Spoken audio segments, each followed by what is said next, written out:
Welcome everyone to a brand new video series from me, Rose Waltz, called Anime You Should Watch. Over the many years that I've been engrossed with anime, I've come across more than a few that have really stuck with me, whether that be due to absolutely stellar animation quality, great storytelling, awesome characters, or more often than not, kind of a mix of everything. And in this series, we're going to be taking them one at a time and talking about all my favorites and why you should watch them. And first off, we're going to be starting with 86.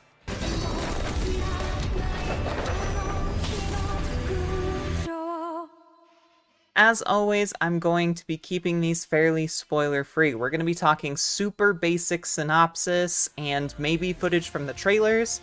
Other than that, we're going to be talking about the themes or ideas or animation or what have you that I really enjoyed, and I'll be keeping it vague enough so that if you haven't seen it, it'll be really exciting for you to actually watch it without being spoiled by anything I said, hopefully. Might not work every time, but we'll try our best here. So first off, 86 is an anime that I didn't actually catch while it was airing, which, given how it was one of those two half seasons, I believe I don't actually know how to pronounce the word Cour? In any case, it was one of those two half seasons, and the first half actually got delayed indefinitely, and then in the second season, the last two episodes had like a 3-month delay as well, so actually coming into this late was a lot better because I could binge it all, and I think that made it hit a whole lot harder. So what exactly is 86? The story of 86 is about a war that has been waging for 9 years between the Republic of San Magnolia and the Empire of Geode. This war is fought between autonomous mechs, the Republic of San Magnolias being called the Juggernauts, and the Empire of Geodes being called the Legion.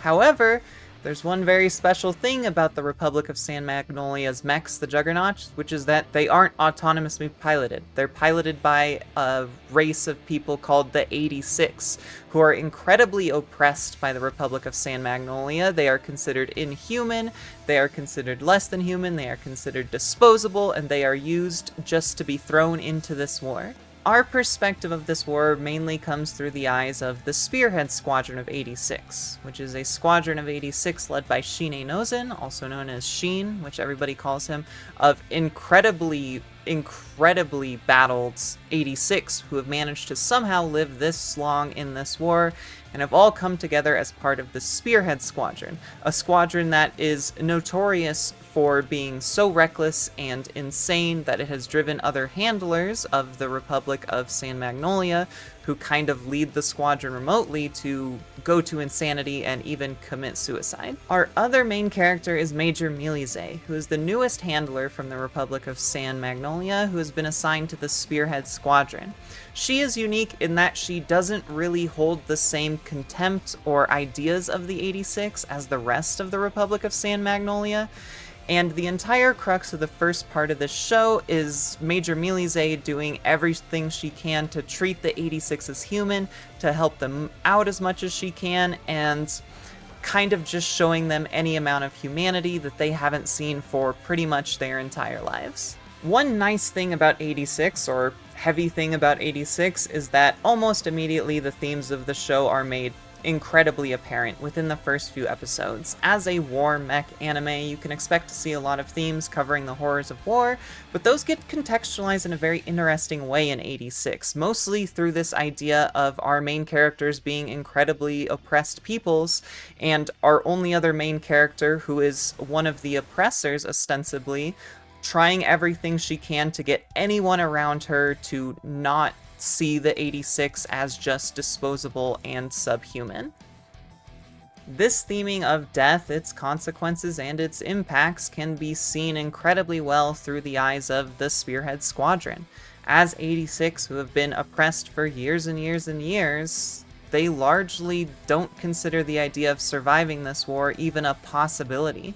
The closest they have to any sort of closure for anything like that, or any chance of survival in their eyes, is to just hope that their dog tags, or an insignia with their names made out of their juggernaut, will make it into the hands of their commander Shine, who will maybe get the chance to bury them after the whole war is over.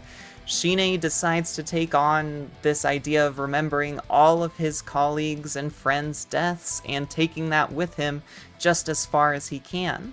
For her part, Major Milize is largely kind of the opposite idea of the 86. While she is part of the Alba race that has oppressed the 86, she does consider them human and does want them to live, especially not just as a commander, but as someone who's been getting to know them over the course of all of these battles. Over the course of the anime, I won't get too spoilery, but Major Milize butts heads multiple times with members of the Republic of the Sand Magnolia on their treatment of the 86, the lack of resources meant to help them actually win the battles, and so on and so forth. And she's kind of, from the inside, trying to change the perspective on 86, or at the very least, keep the Spearhead Squadron alive as long as possible. I think at a base level, that largely covers the story. There is so much more to grasp there as far as individual character moments, individual battles, just the way the plot progresses as a whole. I have not really spoiled at all, especially when it gets to the second half, and there's like a pretty large shift in the entire vibe, I would say.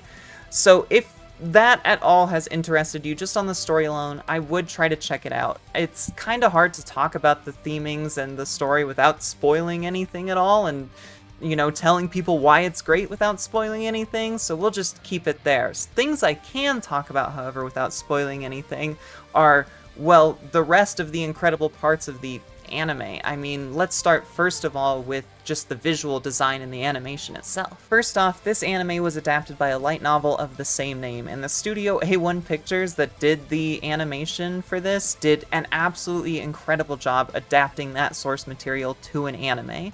They also did an excellent job at actually taking like a bunch of, I hesitate to call them creative liberties, I would call them more like just visually creative ideas that they were able to put in due to the fact that they were adapting something like a light novel and not like a full manga where all of the visuals are much more set in stone. They were able to do a lot of very creative things with the visuals, especially when it comes to stuff like foreshadowing or theming in some of the shots. There isn't a single wasted shot in this entire show. It's incredibly cinematographically efficient, which I don't know if that's actually a term, but I don't know how else I would describe it. There are small shots that you can see in just about every episode that people will talk about in like the Reddit recap threads or something that I was reading back when the anime first came out, and they'll be showing things that I never picked up on that's like, oh, this in particular is like a reference to how the Spearhead Squadron, spoiler, so to speak, right? There's just a lot of very cool framing and devices used to make sure that every shot in this anime is used to its full potential, and it's incredibly beautiful. Beyond that, this show also uses CGI. However, wait, hold on. I am not a huge fan of CGI in anime. However, I think it works in exactly one spot, and that's if you are using robots or mechs. I think robots and mechs look absolutely incredible in 3D CGI. I mean, one of my absolute favorites is probably like Gundam Hathaway is a great course and like excellent CGI animation of robots, or like the Evangelion rebuilds, another great example of good 3D CGI of robots. I think it looks really, really good. And 86 does it incredibly well as well. So what you've got with 86 is some really impressively animated mech battles using 3D CGI well, which I feel like you really do need when you have a mech war anime, is cool battles, followed by some really impressive cast of characters. And when you have cinematography as tight as it is in 86, where every shot is used super effectively, either to show some of the overarching themes or more specific character moments, character ideas, character personalities, it comes into this just really impressive, really incredibly high quality 23 episodes of anime, and largely all of this theming and characterization, the incredible score. There's Sawano music, because it's a mech anime. There's gotta be Sawano music. When it all comes together in what I can probably call my favorite episode of anime of all time, episode 22. It has some of the most visually creative, beautiful animation, incredible music. It's all this big climax to this huge character moment, and they took so much care and so much budget. There's like breaks to the form. They're using stuff like letterbox animation in a really unique way. The colors are all very vibrant and they pop very specifically, and there isn't a single bad shot in this entire episode 22 of anime. And like the episode before is when all the Sawano music that's been playing like the whole time, the vocals finally kick in during a battle, and it's so sick.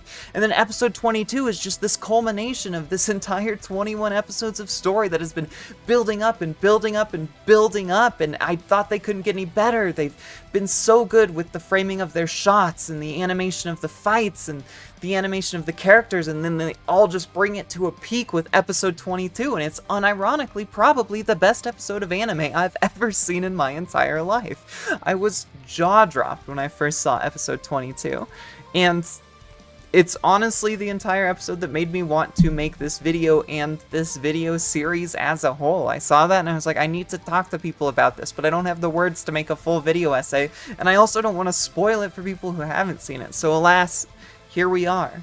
In any case, that is the most basic reasons of why you should watch 86. If you're really interested in mech anime with good animation, especially that utilizes 3D CGI really well, this is for you. If you really like interesting character moments, especially between just like boots on the ground, normal soldiers who are, you know, just doing their damnedest, then this is a great anime for you. If you want visually creative, absolutely stunning cinematography, especially when it comes to referencing the overarching themes or overarching plot points in subtle ways, this is the anime for you. It is absolutely brilliant. One of my top 5 of all time now for sure, and I do believe everybody should watch it.